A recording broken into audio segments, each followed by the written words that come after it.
Hello guys, मेरा नाम है नीरज एंड वेलकम टू सुपरवर्स। तो आज की इस वीडियो में मैं ब्रेकडाउन करने जा रहा हूँ डिज्नी प्लस के व्हाट इफ सीरीज़ के पहले एपिसोड का।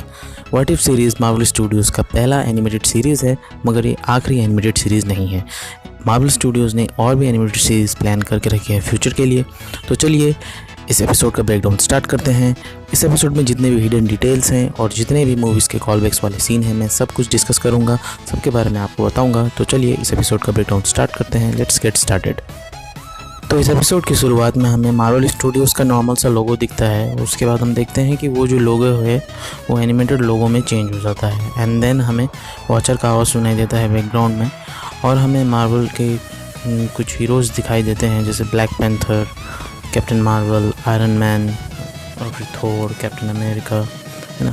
उसके बाद हमें इस मल्टीवर्स में जो अलग अलग सिनेरियो जो है, अल्टरनेट जो रियलिटीज़ हैं, उनके कुछ झलक दिखते हैं। और उसके बाद हम वॉचर का आवाज़ बैकग्राउंड में सुन सकते हैं और वॉचर कहता है कि ये जो इन्फिनिट रियलिटीज़ हैं इसमें से मैं आप लोगों को गाइड करूँगा। और इसके बाद हमें captain America the first Avenger की जो स्टोरीज़ है वो दिखाई जाती है कि किस तरह से ब्रुकलिन का एक पतला दुबला सा लड़का आगे जाके सुपर सोल्जर बनता है और कैप्टन अमेरिका बन के किस तरह से वो रेड स्कल को पूरी तरह से रेड स्कल को हरा देता है। मगर ये आपका है मल्टीवर्स, और ये व्हाट इफ सीरीज़ में हम देखेंगे कि किस तरह से ऐसा ही सेम सिनेरियो एक ऑल्टरनेट रियलिटी में भी होता है, और इसी सिनेरियो में से हमारा आज का एपिसोड है। और इस एपिसोड में दिखाया जाता है कि what if agent Carter would be Captain America, तो क्या होता। अब इस पॉइंट में ये वाला जो सीन है, यहाँ पे हम देखते हैं कि जो साइंटिस्ट है वो साइंटिस्ट पैगी से कहते हैं कि क्या आप भूत में रहना पसंद करेंगे। तो पैगी इस पॉइंट पे मना कर देती है भूत में जाने से, और यही जो मोमेंट है, इस मोमेंट से एक नेक्सस इवेंट क्रिएट होता है और इसी कारण से पैगी आगे जाके सुपर सोल्जर बनती है। सब कुछ वैसा ही होता है जैसे captain America the first Avenger movie में होता है। यहाँ पे भी एक हाइड्रा का एजेंट आता है, वो इस बेस में घुस जाता है और यहाँ पे आके एक ब्लास्ट कर देता है, जिस कारण से जो डॉक्टर अर्स्किन है उनके इस ब्लास्ट में डेथ हो जाती है। और उसके बाद ये जो हाइड्रा एजेंट है ये स्टीव रोजर्स को भी घायल कर देता है। और उसके बाद हम देखते हैं कि वो सुपर सोल्जर सीरम लेके वहाँ से भागने ही वाला होता है कि पैगी आके उस हाइड्रा एजेंट को शूट कर देती है। अब इसके बाद हम देखते हैं कि जो हावर्ड स्टार्क है वो कहता है कि अब हमें जो भी करना है अभी करना है, अगर हम अभी नहीं करेंगे तो ये जो प्रोजेक्ट है हमारे हाथ से निकल जाएगा। अब ऐसा सुनते ही जो जनरल फ्लिन है वो स्टीव से कहते हैं कि जल्दी से उठो और पॉड में जाके घुसो, मगर जो पैगी है वो कहती है कि स्टीव अभी इसके अंदर जाने के लायक नहीं है। उसके बाद वो हावर्ड स्टार्क को कहते हैं, तो हावर्ड स्टार्क कहता है कि नहीं, मैं बटन दबाने वाला बंदा हूँ, मैं ये सब नहीं करूँगा। अब ये सब सुन के जो पैगी है उसके पास कोई चॉइस नहीं रहती है, इसलिए पैगी ये डिसाइड करती है कि वो स्पॉट के अंदर जाएगी। और उसके बाद हम देखते हैं कि जो पैगी है वो स्पॉट के अंदर जाती है और जो सीरम है वो पैगी को दिया जाता है। और ये जो सीन है बिल्कुल captain America the first Avenger के सीन की तरह है। इसको साइड बाय साइड भी आप देख सकते हैं कि ये जो सीन है बिल्कुल हूबहू मैच करता है मूवी वाले सीन से। इसके बाद हम देखते हैं कि जो पॉड है वो पूरी तरह से क्लोज होता है, और पॉड ओपन होने के बाद हम देखते हैं कि जो पैगी है वो सुपर सोल्जर बन चुकी है। उसकी जो बॉडी है इन्हेंस हो चुकी है, उसका हाइट बढ़ चुका है, उसका बॉडी जो है पूरी तरह से एकदम बल्की हो गया है, और दिखने में ही एकदम सुपर सोल्जर की तरह लग नहीं रही है, वो सुपर सोल्जर ही बन चुकी है। अब इसके बाद हम देखते हैं कि जो जनरल फ्लिन है, ये जो प्रोजेक्ट है उसके एकदम एब्सोल्यूट फेलियर कहते हैं, और वो कहते हैं कि $60 मिलियन हमने सब वेस्ट कर दिया। और उसके बाद जनरल फ्लिन कहते हैं कि काश हम एक दिन, मतलब कि तुम्हारा जो ब्लड है उसके हेल्प से एक रियल सुपर सोल्जर बना पाएंगे। और वो ये भी कहते हैं कि डॉक्टर अर्स्किन का जो सीरम था वो सब तुम्हारे अंदर जाके वेस्ट हो गया। और पैगी फिर कहती है कि आपके पास एक सुपर सोल्जर पहले से ही है। तो फिर जनरल फ्लिन कहते हैं कि औरतें कभी सुपर सोल्जर नहीं हो सकती, अगर वो लड़ने भी जाएंगी तो उनका नाखून टूट जाएगा। इसके बाद हम ये वाला सीन देखते हैं, और ये सीन एवेंजर्स 1 के सीन से बहुत ज़्यादा मैच करता है, जब स्टीव गुस्से में आके पंचिंग बैग को फोड़ देता है। उसके बाद हम देखते हैं कि जो स्टीव और पैगी है उन दोनों के बीच में बातें होती हैं, और स्टीव पैगी से कहता है कि सब कुछ ठीक हो जाएगा। और स्टीव पैगी को ये भी बताता है कि उसका एक दोस्त है बकी नाम का, जो मतलब कि 107 बटालियन के साथ एक मिशन पे गया हुआ है। उसके बाद हम देखते हैं कि टॉन्सबर्ग में यहाँ पे जो रेड स्कल है वो अपनी पूरी आर्मी के साथ, अपने पूरे सोल्जर्स के साथ टॉन्सबर्ग पहुँच चुका है टेसरेक्ट को रिट्रीव करने के लिए। और दूसरी तरफ आर्मी बेस में जो हावर्ड और पैगी है वो जनरल फ्लिन को भी टॉन्सबर्ग के बारे में बता रहे होते हैं। और दूसरी तरफ हम देखते हैं कि जो रेड स्कल है वो टेसरेक्ट को लोकेट कर लेता है और उसे टेसरेक्ट मिल जाता है।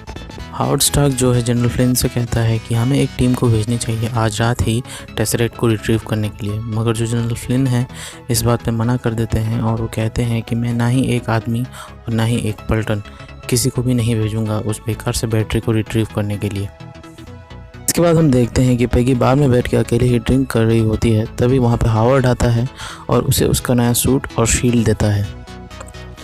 उसके बाद हम देखते हैं कि जो पैगी जो है वो टेसरेक्ट को रिट्रीव करने के लिए अकेले ही मिशन पर निकल चुकी है और वो बहुत सारे हाइड्रा के जो सोल्जर्स हैं उनकी धुलाई कर देती है।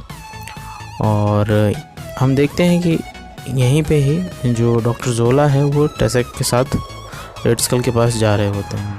और दूसरी तरफ उसी जो बेस है वहाँ से एक सोल्जर निकलता है जो पैगी को चैलेंज करता है, मगर पैगी उसकी भी बुरी तरह से धुलाई कर देती है।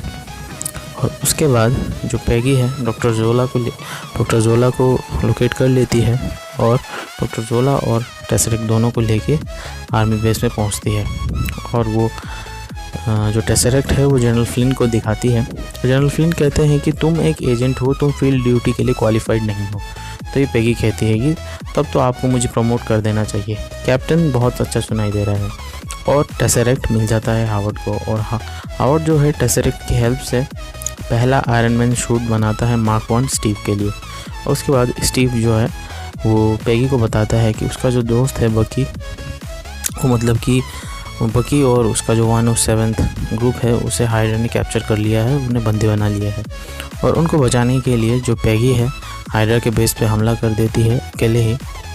और उसके बाद वो पहुंचती है उस प्रिजन के अंदर और हाउलिंग कमांडोस और जो बकी है उन्हें लोकेट कर लेती है।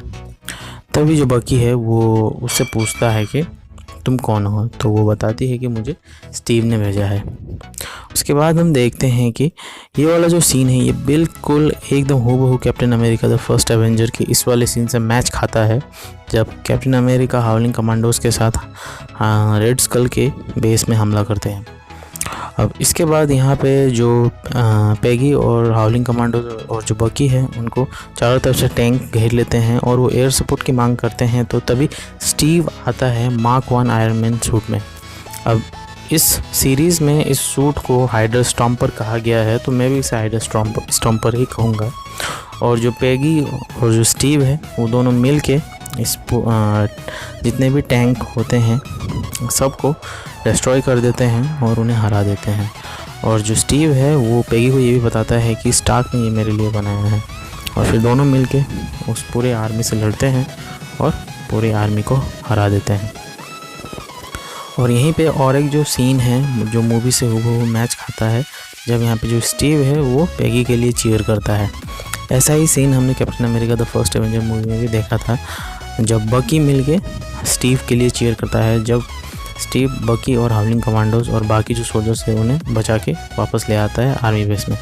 और उसके बाद यहाँ पे एक छोटा सा मोन्टाज है जहाँ पे हम देखते हैं कि जो पैगी और जो स्टीव है ये दोनों मिल के पूरी मतलब कि हाइड्रा के जो जितने भी सोल्जर्स हैं और रेड स्कल के जितने भी सोल्जर्स हैं सबको हरा रहे हैं। जनरल फ्लिन है वो प्रेसिडेंट से बातें कर रहे हैं, दोनों की तारीफ़ कर रहे हैं और उन्हें एक्नॉलेज भी कर रहे हैं। और उसके बाद हम और भी सीन देखते हैं जहाँ पे जो पैगी और जो स्टीव है दोनों मिलके हाइड्रा के जो एयरफोर्स है, रेड स्कल का जो एयरफोर्स है उन्हें भी हरा देते हैं। और उसके बाद हम देखते हैं कि जो रेड स्कल है फाइनली वो अपना असली रूप रिवील करता है और रेड स्कल ने अपनी एक आर्मी भी तैयार कर ली है पूरी। और इसके बाद यहाँ पे और एक सीन है जो मूवी से आता है, जहाँ पे हम देखते हैं कि जो पैगी जो है जब ड्रिंक करती है तो उसके ऊपर ड्रिंक का कुछ असर नहीं होता है सीरम के कारण। और स्टीव पैगी से पूछता है कि तो तुम्हें कैसा लगा सुपर सोल्जर बनने के बाद। तो पैगी कहती है कि अब मुझे वो वैल्यू मिली है जो मैं कब से ढूंढ रही थी, अब मुझे चीखना चिल्लाना नहीं पड़ता है कि किसी रूम के अंदर दिखने के लिए। और स्टीव कहता है कि मैं अभी भी वही ब्रुकलिन का वही पतला दुबला सा लड़का हूँ। तभी कार्टर से पेगी कहती है कि नहीं तुम मेरी हीरो हो, और स्टीव भी उससे कहता है कि तुम मेरी हीरो हो। और उसके बाद दोनों के बीच में एक इंटीमेट मोमेंट होता है और दोनों किस करने वाले होते हैं। तभी हावर्ड वहाँ पे आ जाता है और हावर्ड के साथ साथ वहाँ पे बकी भी होता है। और उसके बाद और ये दोनों निकल पड़ते हैं हाउलिंग कमांडोज के साथ। पेगी और जो स्टीव है ये दोनों निकल पड़ते हैं एक ट्रेन में, मतलब कि ट्रेन को एम्बुश करने के लिए। और ये सीन भी मूवी के इस सीन से बहुत ज़्यादा मैच खाता है। और यहाँ पे पेगी और हाउलिंग कमांडोज के साथ यहाँ पे स्टीव भी होता है। स्टीव हाइड्रा स्टॉम्पर के अंदर होता है और वो जाके उस ट्रेन को रोकता है। और जो पेगी और जो बाकी जो हाउलिंग कमांडोज है वो उस ट्रेन के ऊपर जाते हैं। और यहाँ पे भी हम देख सकते हैं कि जो बकी है वो ट्रेन से नीचे गिरने वाला होता है, मगर जो पेगी है वो बकी को बचा लेती है। और बकी यहाँ पे कहता है कि तुमने ये ऑलमोस्ट, मतलब कि तुमने मेरा हाथ ही उखाड़ दिया था। यहाँ पे ये भी एक कॉल बैक है कि जो बकी है वो मतलब कि आगे जाके विंटर सोल्जर बनेगा, मगर इस रियलिटी में नहीं, दूसरी रियलिटी में। तभी हम देखते हैं कि जो स्टीव है वो ट्रेन के अंदर जाता है, तो स्टीव को मालूम चलता है तो ये यहाँ पे तो बस बॉम्ब्स हैं। तभी वो जो बॉम्ब्स है वो ब्लास्ट हो जाते हैं और हाउलिंग कमांडर्स और जो पेगी है वो ट्रेन से नीचे उतर जाते हैं, मगर जो हमारा स्टीव है वो मतलब कि ट्रेन के साथ ही नीचे गिर जाता है।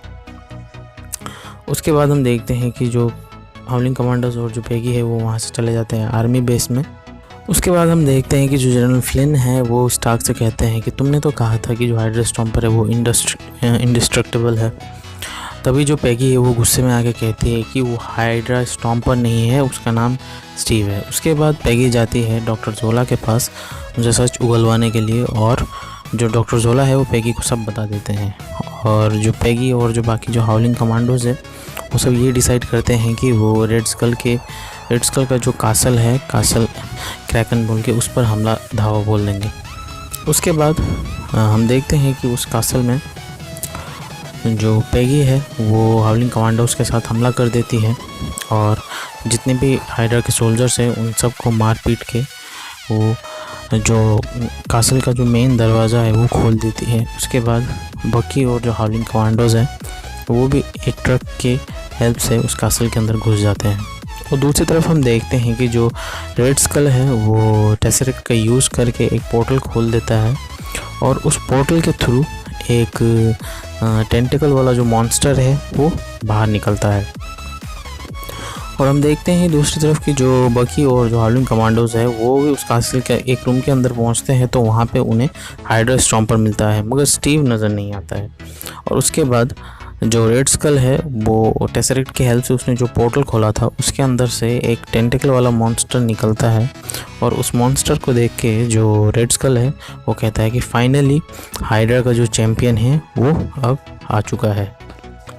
उसके बाद हम देखते हैं कि उसी रूम में जो कैप्टन कार्टर और जो हावर्ड है वो दोनों पहुंचते हैं और यहाँ पे ये जो मॉन्स्टर है, इस मॉन्स्टर को देख के मुझे ऐसा लग रहा है कि ये शूमा गोराथ है और ऐसा रूमर भी है कि शूमा गोराथ जो है doctor strange and the multiverse of madness का मेन विलन है। और उसके बाद हम देखते हैं कि जो रेड स्कल है वो कैप्टन कार्टर को बताता है कि हाइड्रा का जो चैम्पियन है अब वो आ चुका है, मगर वो जो मॉन्स्टर है सबसे पहले रेड स्कल को ही पकड़ के मार डालता है। और दूसरी तरफ हम देखते हैं कि स्टीव अभी भी ज़िंदा है और स्टीव बकी से कहता है कि मुझे उठा के उस सूट के अंदर डालो और जनरेटर से इस सूट को चार्ज अप करो। हो सकता है कि इस सूट को इतना पावर मिल जाए कि हम जाके पेगी की मदद कर सके। और जो बकी के जो दोस्त हैं मतलब कि वो उस सूट को जनरेटर के हेल्प से रिचार्ज करते हैं और उस सूट में पावर आ जाता है और जो स्टीव है वो जाता है सीधा पेगी की मदद करने के लिए। और दूसरी तरफ हम देखते हैं कि जो पेगी और जो हावर्ड है वो दोनों मिलके उस मॉन्स्टर से लड़ रहे हैं और पेगी जो है हावर्ड को कहती है कि तुम इस पोर्टल को बंद करने का तरीका ढूंढो, तब तक मैं इस मॉन्स्टर का ख्याल रखती हूँ। उसके बाद हम देखते हैं कि जो मॉन्स्टर है वो पेगी को खींच के अपने साथ ले जाने की कोशिश करता है और तभी स्टीव वहाँ पे आता है और पेगी को बचाता है और हाउलिंग कमांडोज भी वहाँ पे आ जाते हैं और सब मिल के उस मॉन्स्टर की तरफ हमला करते हैं। और जो हावर्ड है वो उस पोर्टल को बंद कर देता है तभी, मगर वो जो मॉन्स्टर है वो पोर्टल को बंद होने नहीं देता और हम देखते हैं कि जो स्टीव है उसके सूट की एनर्जी भी पूरी तरह से ख़त्म हो जाती है और वो सूट से नीचे गिर जाता है। और स्टीव सूट से बाहर निकल के पैगी की तरफ देखता है और उससे कहता है कि पैगी ऐसा मत करो, तुम्हें ये करने की ज़रूरत नहीं है। तो पैगी कहती है कि नहीं, मैं इसे ढकेल के पोर्टल के अंदर डाल सकती हूँ। पैगी अब उसे ढकेलते हुए पोर्टल के अंदर डाल देती है और वो खुद भी पोर्टल के अंदर चली जाती है। और वहाँ पे एक बड़ा सा धमाका होता है और धमाके के साथ साथ ही वहाँ पे जितने भी सब कुछ वहाँ पे तबाह हो जाता है। और हम देखते हैं कि वहाँ पे सिर्फ टेसरेक्ट रह जाता है और जो स्टीव है वो टेसरेक्ट के पास जाता है। और दूसरी तरफ हम देखते हैं कि ऑलमोस्ट 70 ईयर्स बाद प्रोजेक्ट पेगासस में काम चल रहा होता है और वही पोर्टल ओपन होता है और इस पोर्टल से कैप्टन कार्टर बाहर निकलती है उस मॉन्स्टर के हाथों को काटते हुए। तभी हम देखते हैं कि यहाँ पे निक फ्यूरी और क्लिंट बार्टन है। क्लिंट बार्टन निक फ्यूरी को बताता है कि ये कैप्टन कार्टर है सर। और जो निक फ्यूरी हैं वो कैप्टन कार्टर को बताते हैं कि जो वॉर है वो 70 साल पहले ख़त्म हो गया। और उसके बाद हम देखते हैं कि जो कैप्टन कार्टर है कहती है कि हम वॉर जीत गए। और ये एपिसोड यहीं पे ख़त्म होता है और हमें वॉचर की आवाज़ सुनाई देती है और वॉचर कहता है कि पैगी की एक चॉइस से इस मल्टीवर्स को नया हीरो मिल गया। वॉचर ये भी कहता है कि यही मेरी कुछ कहानियाँ हैं, यहाँ पे मैं सब कुछ देखता हूँ मगर मैं कुछ करता नहीं, कुछ इंटरफेयर नहीं करता। और ये एपिसोड यहीं पे ख़त्म हो जाता है। सो गाइज़, ये था मेरा डिज्नी प्लस के व्हाट इफ सीरीज़ का पहले एपिसोड का ब्रेकडाउन। तो वीडियो आपको कैसा लगा कमेंट में ज़रूर बताइएगा। अगर पसंद आया तो लाइक एंड शेयर ज़रूर कीजिएगा एंड सब्सक्राइब कीजिए सुपरवर्स को। ऐसे ही सुपर हीरो से रिलेटेड कंटेंट के लिए सब्सक्राइब करके बेल आइकन ज़रूर प्रेस कीजिएगा ताकि जब भी हम ऐसी वीडियोज़ डालें तो आपको अपडेट ज़रूर मिले। और मैं आपको बता दूँ कि मैं व्हाट इफ सीरीज़ पूरा कवर करने जा रहा हूँ, इसलिए सब्सक्राइब करना ना भूलें। तब तक के लिए खुश रहिए, अपना ख्याल रखिए and thank you for watching.